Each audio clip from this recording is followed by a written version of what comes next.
Баршаңызға сәлем. Бүгін мен сіздерге қамыр ашытудың ең дұрыс жолын көрсететін боламын. Менің каналыма қош келдіңіздер. Піскен нанымыз булочка сияқты дәмді және жұмсақ болып шығады. Бұндай қамырмен сіздер пирожкиді да, бауырсақты да пісіруге болады. Видеоны соңына дейін көріп, лайк басып кетіңіздер, және де менің каналыма тіркеліп, қоңырауша белгісін басып кетіңіздер. Сонда шыққан видео сізге бірінші болып барады.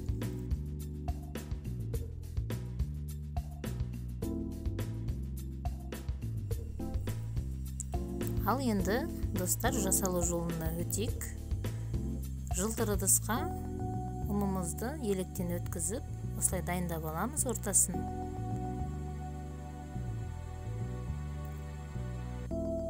Енді 2 ас қасық тұзымызды салып,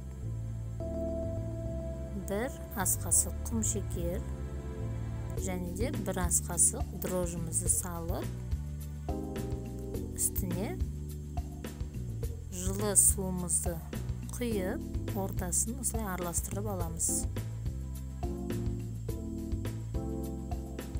Енді 3 ас қасық сұйық майымызды қосып, тағы да араластырамыз жақсылап. Енді тағы да үстіне жылы суымызды құйып, жақсылап тұрып, көлемін үлкейтіп араластырамыз.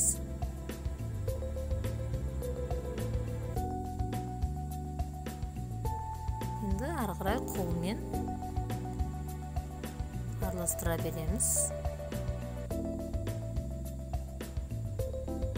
Шетінен суымызды құйып,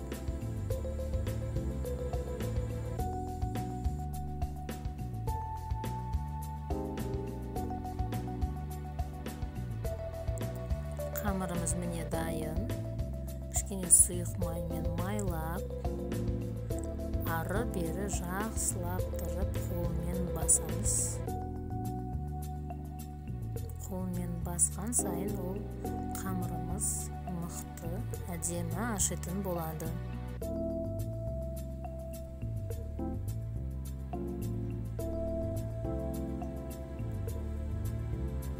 Енді біз қамырымызды осындай салафанға салып, 1 сағат жылы жерге қойып қоямыз.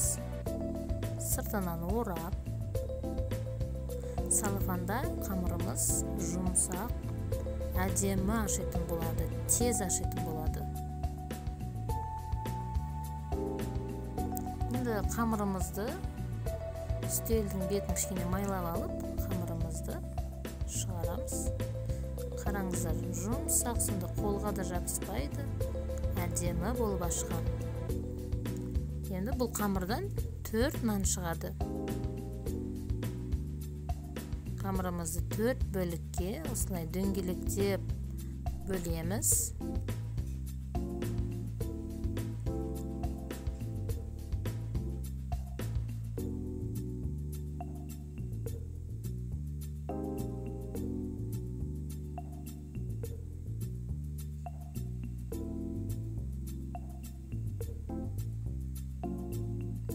Енді печкамыздың табасын майлап, осылай қамырымызды жайып, оқтаумен қатты жұқа қылып жаймайсыздар, орташа қылып жайып, менде біреуіне 2 нан сыяды, сондықтан мен 2-2-ден пісіріп аламын. Енді тағы біреуін жайып, оны да салатын боламыз. Қалған 2 қамырымызды бетін жауып қоямыз, беті қайысып қалмау үшін.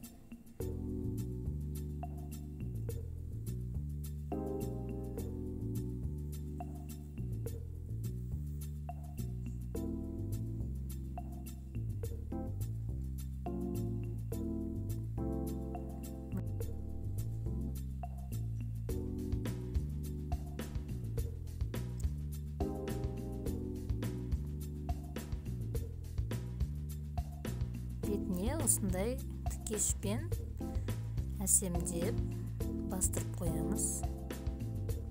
Және де жұмыртқаның сарысын жағамыз.